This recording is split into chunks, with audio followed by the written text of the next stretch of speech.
Hello everyone, welcome to Biomix hub. Hope you are doing well. So ये हमारा lecture number 5 है of the developmental biology unit.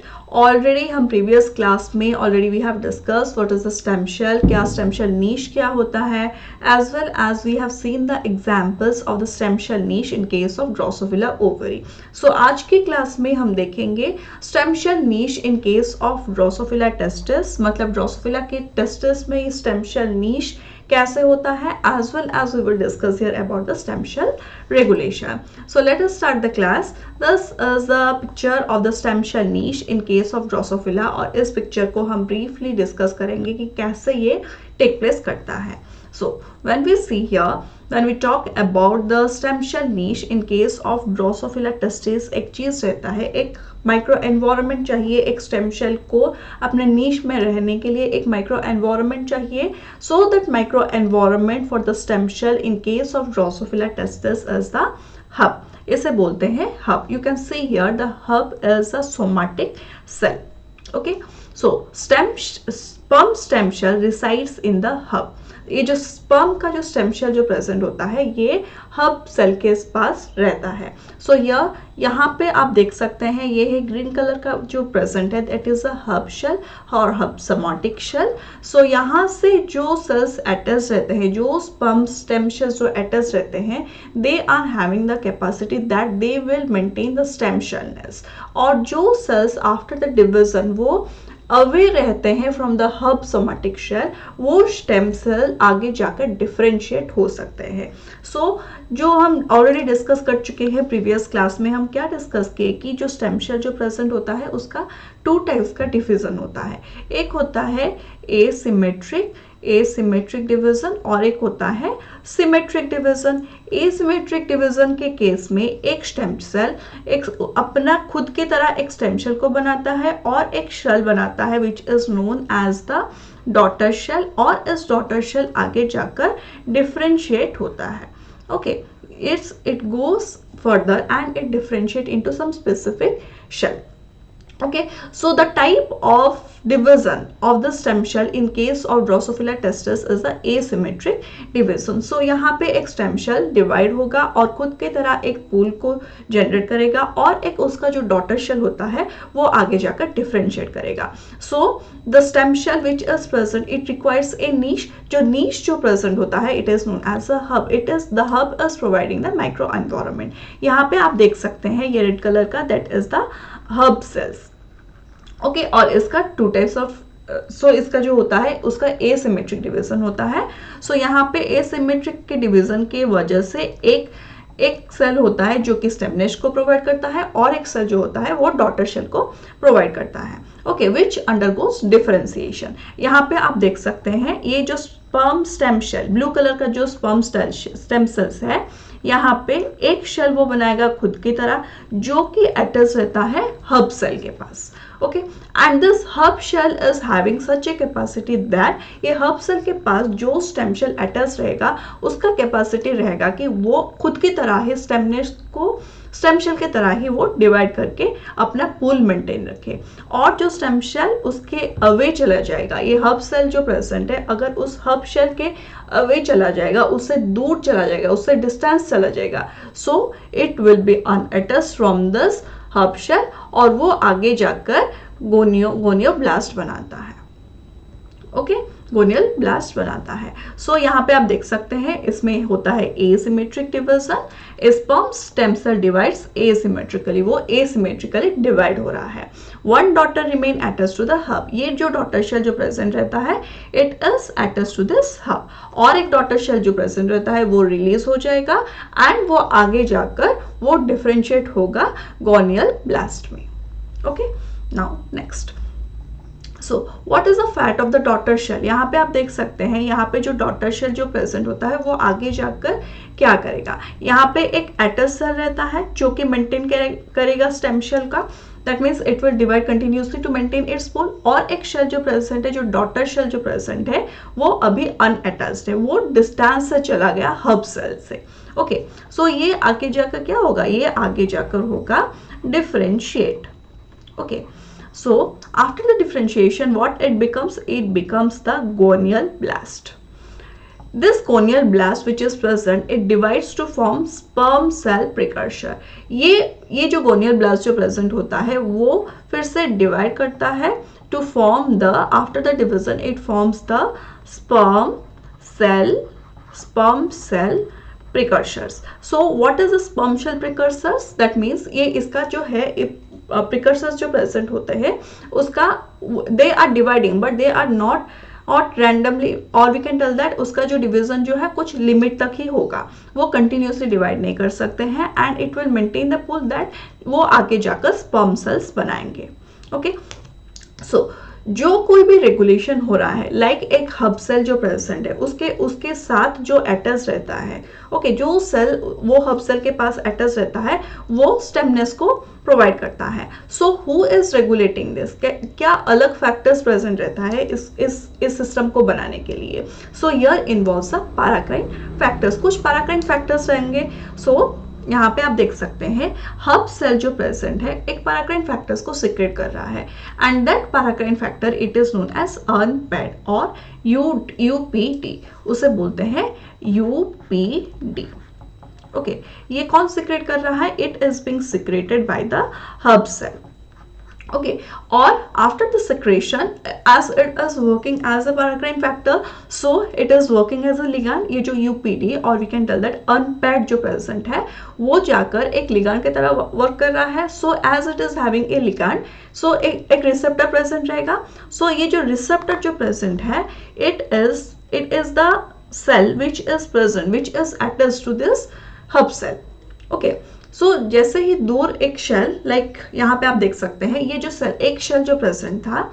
सो यहाँ पे एक shell present था जो कि स्टेम शेल है. नाउ ये स्टेम शेल है और एक शेल जो डॉटर शेल वो क्या हो रहा है, ये हब सेल से वो दूर चला जा रहा है. ओके, जैसे ही दूर चला जाएगा सो यहाँ से जो पैराक्राइन फैक्टर्स और we can tell that unpaired जो factor which is working as a ligand जो सिंथेसिस जिसका प्रोडक्शन हुआ है वो जो डॉटर शेल जो आगे जाकर डिफरेंशिएट करेगा उसके पास वो पहुंच नहीं पाता है. So the everything which is being secreted it is being taken by the stem cell which is attached to it. Okay, so इस स्टेम शेल के पास एक रिसेप्टर प्रेजेंट रहता है फॉर दिस अनपैड और the UDP ligand and this binds with this ligand जो present होता है वो रिसेप्टर के साथ बाइंड करेगा और ये due to this what happens it activates the JAK STAT pathway. Okay, और ये जैक-स्टैक पाथवे जैसे ही एक्टिवेट हो रहा है इट स्पेसिफाइज सेल्फ रिन्यूअल. वो स्पेसिफाई कर रहा है कि वो अपने आप के तरह ही कुछ सेल्स को वो डिवाइड करके बनाएगा. Okay, now so what happens to the cells which are in distant way. So यहाँ पे आप देख सकते हैं डिस्टेंस डिटरमाइंस फैट. ये जो डिस्टेंस में जो सेल प्रेजेंट है ये तो चला गया हमारा स्टेम सेल जो कि सेल्फ रिन्यू कर रहा है. नाउ जो डिस्टेंस में प्रेजेंट है उसका क्या है, वो कैसे रिएक्ट करेगा. Okay, cells close to hub receive UPD signal remains stem cell self renewal. So इसका हो गया सेल्फ रिन्यूअल. अभी सेल्स प्रेजेंट है जो कि ये जो पैराक्राइन फैक्टर और द अनपैड लिगैंड जो प्रेजेंट है उसको रिसीव नहीं कर पा रहे हैं. So this cell will undergo the differentiation. It differentiate into sperm cell नीनियस और वो आगे जाकर स्पर्म शेल बनाता है. This is how the stem cell is working. Okay, so यहाँ पे आप देख सकते हैं एक हब शेल प्रेजेंट था, उसका एसिमेट्रिक डिवीजन उसके पास था एक शेल जिसका कि हुआ asymmetric division due to which एक अटैच सेल है which is known as a stem cell और एक डी अटैच सेल है जिसको बोलते हैं गोनियल ब्लास्ट. ये गोनियल ब्लास्ट जो प्रेजेंट है it is the precursor of the sperm cell. जब वो मैच्योर हो जाएगा it will be converted into the sperm. So यहाँ पे भी आप वही चीज देख सकते हैं लाइक यहाँ पे है हब सेल जहाँ पे कि एक स्टेम सेल वो अटैच रहता है. Like here germ stem cell is present which is being attached with this hub cell. Okay, so जो सेल्स जो प्रेजेंट रहते हैं with attached to this hub cell वो स्टेम सेल ही बनाते हैं और जो दूर जाते हैं from this hub cell it is going into the gonial blast जो कि आगे जाकर स्पर्मेटोगोनिया और स्पर्म बना सकते हैं. Okay, this is how it works. Okay, so यहाँ पे जो हब शेल जो प्रेजेंट है, ओके, यहाँ पे हब सेल्स प्रेजेंट है, like the red colour one you can see here, it is a hub cell, okay, and it is attached with the germ stem cell. So इन दोनों के बीच का जो अटैचमेंट जो रहता है, it is due to cadherins. आप यहाँ पे देख सकते हैं कैडहेरेन प्रोटीन्स प्रेजेंट है, और एंड दिस हब सेल जो प्रेजेंट है वो एक प्रोटीन सिक्रेट कर रहा है, it is working as a ligand, ये जो है लिगैंड की तरह वर्क कर रहा है, and it is known as unpaid. So यहाँ पे जो अनपैड जो प्रेजेंट है वो ये जो सेल, ये जो जर्म स्टेम शेल, यहाँ ये क्या है, this is the germ stem cell, stem cell. ये जो germ stem cell after the division ये एसिमेट्रिक टाइप ऑफ डिवीजन में डिवाइड करेगा, और जो sperm cell germ stem cell जो प्रेजेंट है वो जो अटैच रहता है हब शेल में, it is receiving the unpaired signal, और जिसके वजह से कि जेक-स्टेक पाथवे का एक्टिवेशन हो जाएगा। So it will decide that after this activation of the JAK STAT pathway, ये डिसाइड करेगा कि ये सेल्फ रिन्यू ही करेगा, ओके, और जो सेल इससे डिस्टेंस, ये हब सेल से डिस्टेंस जो चला गया, it will go into gonial blast, जो कि आगे जाकर स्पर्म शेल का प्रिकर्सर, और after the maturation it will form the sperm cell. This is how it works, okay. वही सेम चीज फिर से हम डिस्कस यहाँ पे कर सकते हैं कि यहाँ पे फर्स्ट स्टेप क्या है, स्टेम शेल नीश। स्टेम शेल नीश जो प्रेजेंट है वो एपिकल हब से स्टार्ट हुआ है, यहाँ पे भी आप देख सकते हैं एपिक हब सेल्स प्रेजेंट है, which is known as the stem cell niche, ठीक है।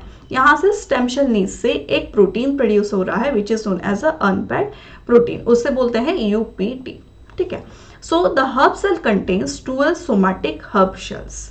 यहाँ पे कितना सेल सोमैटिक हब शेल्स है, 12 सोमैटिक हब शेल्स है। 5 to 9 germ stem cells are attached to the hub. यहाँ पे 5 से 9 जर्म स्टेम सेल्स, जिसे बोलते हैं GSC, वो अटैच होते हैं हब शेल से, okay. After that the hub cells जो प्रेजेंट है वो पैराक्राइन फैक्टर को सीक्रेट कर रहा है, which is known as a UPD और द अनपैड, और इसके वजह से सिंथेसिस हो रहा है और एक्टिवेट हो रहा है जेक-स्टेक पाथवे। जेक-स्टेक पाथवे का एक्टिवेशन हो रहा है in adjacent germ stem cell, okay. So जिसके वजह से जर्म स्टेम शेल जो प्रेजेंट है वो सेल्फ रिन्यू कर रहा है। So receive UPD JAK STAT on self renewed stem cell. यहाँ पे और एक शेल प्रेजेंट है जो कि डिटैच्ड हो गया है अभी ये हब सेल से। सो ये आगे जाकर डॉटर शेल, ये जो डॉटर शेल जो प्रेजेंट है, it will become the gonial blast, जहाँ पे कि कुछ यूपीडी का कुछ भी फंक्शन नहीं है। सो जेक-स्टेक पाथवे ऑफ है, सो यहाँ पे आगे जाकर वो डिफरेंशिएट होगा एक स्पर्म शेल में, okay. This is how it works. Next यहाँ पे हम देखेंगे स्टेम शेल का रेगुलेशन। ये जो स्टेम शेल जो प्रेजेंट है उसको कैसे रेगुलेट किया जा रहा है। सो स्टेम शेल का रेगुलेशन मतलब आप क्या समझते हैं। सो ये स्टेम शेल जो प्रेजेंट होते हैं उसको, उसका जो डिवीजन जो प्रेजेंट है वो डिवीजन को मेंटेन करने के लिए क्या क्या फैक्टर्स रिस्पॉन्सिबल है, okay. So the first thing is that self renewal, the ability to divide and produce more stem cell. Second factor होता है डिफरेंशिएशन, मतलब एक शेल खुद का कुछ आइडेंटिटी बनाएगा, okay. So differentiation, the ability to specialize into different cell type. एक cell दूसरे सेल से वो डिफरेंट होगा, वो स्पेसिफाइड होगा कि इसका ये फंक्शन है और इसका जो है वो दूसरा फंक्शन है, okay. Next is a question set. Question set मतलब क्या होता है कि एक शेल जो प्रेजेंट होता है, when it is needed during that time only it will divide. उससे पहले वो उसका कुछ भी डिवीजन नहीं हो रहा है, okay. So it remains in the non dividing dominant state until needed. Next is apoptosis. Apoptosis मतलब क्या है, अगर कुछ सेल का जरूरत ही नहीं है, so the cell needs to be dead, so this process of cell death is known as apoptosis, okay.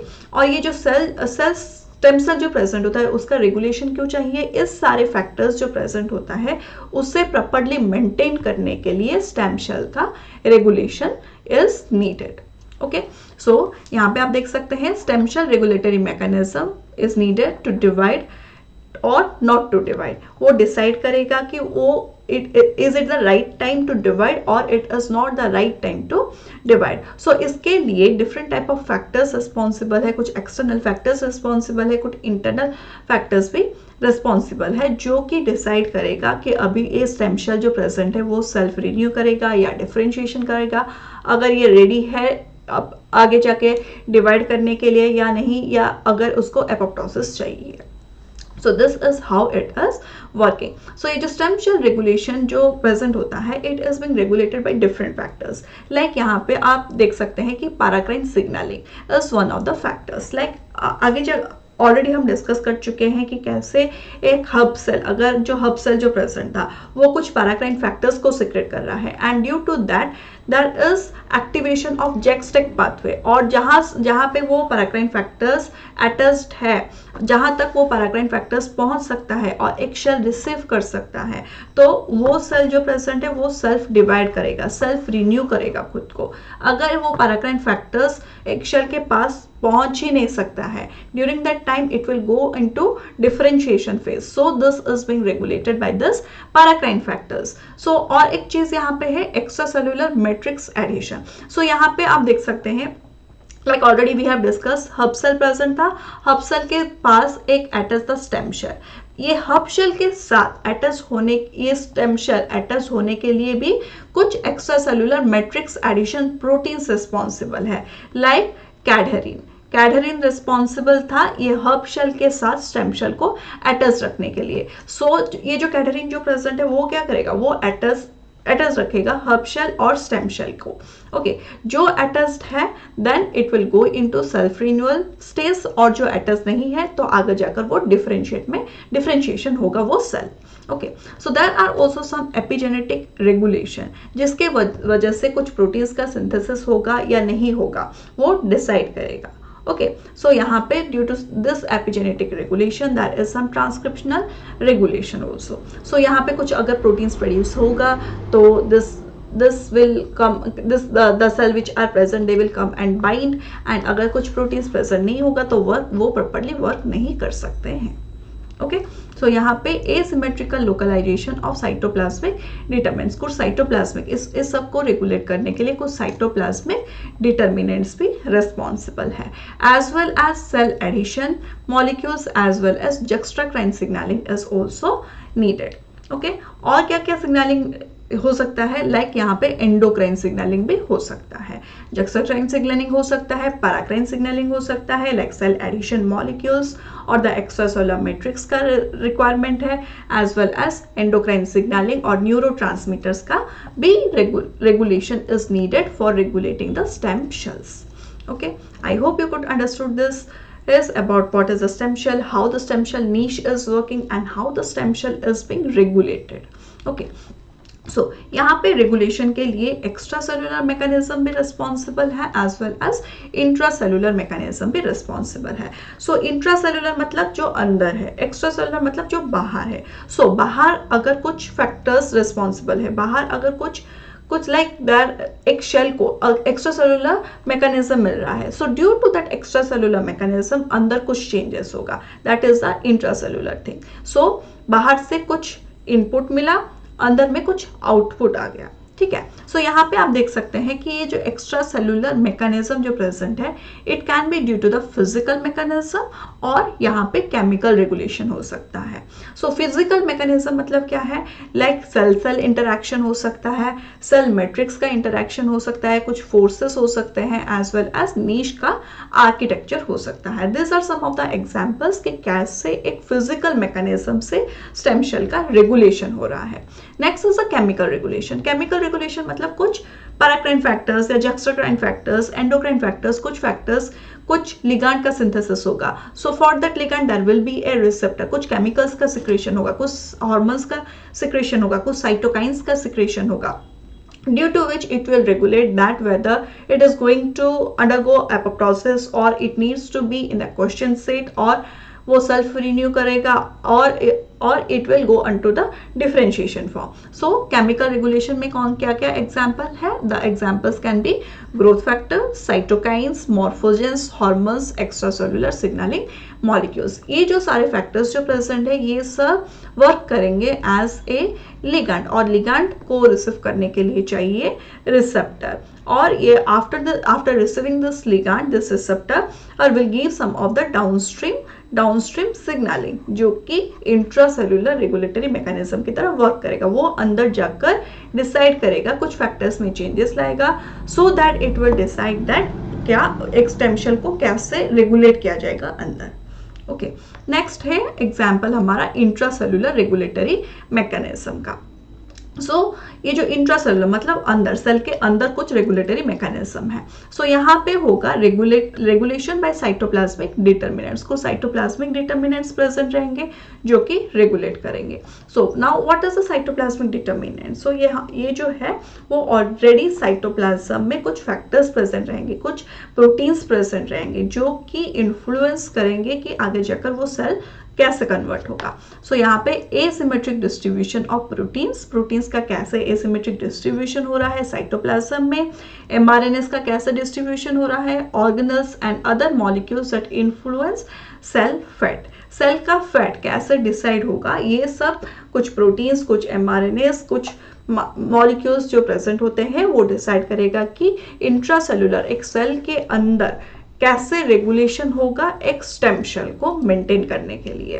Next is the transcriptional regulation. Transcriptional regulation मतलब क्या है? कुछ प्रोटीन्स प्रेजेंट है, ओके, सो वो प्रोटीन अभी सिंथेसिस होगा या नहीं होगा उसको रेगुलेट करने के लिए कुछ ट्रांसक्रिप्शनल रेगुलेटर्स प्रेजेंट होते हैं जो कि एक जीन को एक्टिवेट करेंगे या डीएक्टिव करेंगे। कुछ प्रॉपर टाइमिंग होगा उसका एक्टिवेशन, एक प्रोटीन को एक्टिवेट करने के लिए कुछ प्रॉपर टाइमिंग होगा। So this are the examples which comes under the intracellular regulatory mechanism. Next होता है एपिजेनेटिक रेगुलेशन। एपिजेनेटिक रेगुलेशन मतलब कुछ अल्ट्रेशन होगा, डीएनए का जो सीक्वेंस जो प्रेजेंट होता है उसमें कुछ अल्ट्रेशन होगा ड्यू टू विच उसका रेगुलेशन जो प्रेजेंट होता है, ये एक जीन ऑन होगा या ऑफ होगा, वो भी इन्फ्लुएंस होगा due to some of the epigenetic changes in the DNA sequence. So यहाँ पे जो डीएनए सीक्वेंस में जो एपिजेनेटिक चेंजेस जो होता है वो क्या होता है? वो मिथाइलेशन हो सकता है, एज वेल एज हिस्टोन जो प्रेजेंट है, जो प्रोटीन जो प्रेजेंट है जो कि एक डीएनए को रैप करके रखने के लिए रिक्वायर है, उसका जो है उसका मॉडिफिकेशन होगा, हिस्टोन मॉडिफिकेशन होगा, एज वेल एज क्रोमाटिन जो प्रेजेंट होता है उसका भी मॉडिफिकेशन होगा ड्यू टू विच कुछ जीन्स का एक्टिवेशन होगा या डीएक्टिवेशन होगा, it will be decided. So stem cell regulation जो प्रेजेंट होता है उसको रेगुलेट करने के लिए एक्स्ट्रासेलुलर मैकेनिज्म भी चाहिए, इंट्रासेलुलर मैकेनिज्म भी चाहिए। सो जो भी एक्स्ट्रासेलुलर मैकेनिज्म्स जो उसके लिए वर्क करेगा, it will decide internally that एक सेल को कैसे रेगुलेट करना है, अभी क्या फैक्टर्स ऑन होना चाहिए, whether it will go into apoptosis और क्वेश्चन स्टेट में रहना है या सेल्फ रिन्यू करना है या डिफरेंशिएशन करना है, इस सब का रेगुलेशन जो हो रहा है it is being decided by this two factors. अगर एक्स्ट्रासेलुलर मैकेनिज्म डिसाइड कर रहा है then it will be through the physical mechanism और केमिकल मैकेनिज्म। अगर इंट्रासेलुलर वे में वो रेगुलेट हो रहा है उस स्टेम सेल का, सो वो साइटोप्लाज्मिक डिटर्मिनेंट से रेगुलेट हो सकता है, transcriptional regulation as well as epigenetic regulation से वो रेगुलेट हो सकता है। ओके, नेक्स्ट स्टेम सेल जो प्रेजेंट होता है already we have discussed that, like physical mechanism, chemical mechanism. Physical mechanism में आ जाएंगे cell to cell adhesion proteins present होंगे, cell to matrix adhesion proteins present होंगे, as well as cell density in the niche. Okay, next होता है chemical regulation. Chemical regulation it can be secreted proteins, autocrine mechanism, progenitor differentiation through endocrine, paracrine और juxtacrine mechanisms. So यहाँ पे this are some of the factors. Okay, so secreted cell मतलब क्या है? जो कि एक शेल वो सिक्रेट कर सकता है कुछ प्रोटीन्स को, सो वो भी इन्फ्लुएंस करेगा कि एक शेल स्टेम सेल में कैसे वो अगर ऑन होगा तो वो कैसे होगा, तो ऑफ होगा तो कैसे होगा, it is being decided. Okay, so next is the intracellular regulatory mechanism. इसमें आ जाएंगे regulatory cytoplasmic determinants, transcriptional regulation as well as epigenetic regulation. Already we have discussed these things like transcriptional regulation मतलब कौन सा gene कब activate होगा, who will decide that. कुछ transcription factors रहेंगे, so that transcription factors will decide that अभी ये gene को एक्टिवेट होना चाहिए ताकि वो आगे जाकर एक डिफरेंशिएशन क्रिएट करेगा, एक सेल को उसका पर्टिकुलर फैट देगा. अगर उस जीन का एक्टिवेशन नहीं होगा तो वो आगे जाकर डिफरेंशिएशन नहीं हो सकता है. लाइक कुछ एग्जाम्पल है जीन्स का, OCT4, SOC2, नानोक जो प्रेजेंट होते हैं. What are they keep stem cell in an undifferentiated state. ये सब अनडिफरेंशिएटेड स्टेट में रखेंगे.